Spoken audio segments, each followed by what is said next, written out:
Music is another thing that has replaced the power of the Holy Spirit. This is the second thing that you see nowadays in great crusades and over television. Music, music, music, music, music.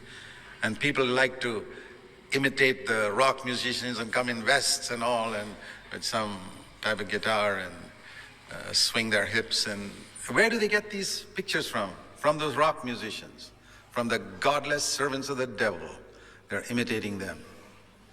Are they imitating Peter or Paul in that? No. Can you imagine Paul coming with a black vest and something like that here and trying to strum and impress people? No. Why not be dressed properly like Christians should be instead of following those godless examples you see on the covers of CDs? No. I've seen that with all these metal buttons and all over that. You can see that on Christian television. They say we're trying to reach the young people like this. What young people? What are you going to? You're going to be such a bad example to those young people. Do you think Jesus dressed like that to reach the young people in his day? Christianity has surrendered to the devil. The devil has become their example. And they have all these flashing lights, red, blue, yellow, green, all types of things on the screen. I can't imagine Jesus doing all that to attract people, anybody. This is all from the rock musicians. And they think they're reaching young people that way. And what type of young people turn out as a result of this conversion? Half-converted, godless people who say, I believe in Jesus. With Jesus, another Jesus. Do they live holy lives? Do they overcome sin? Do they ever hear about victory over sin in these meetings? No, they don't.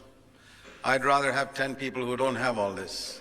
Jesus turned the world upside down with 11 young people under the age of 35.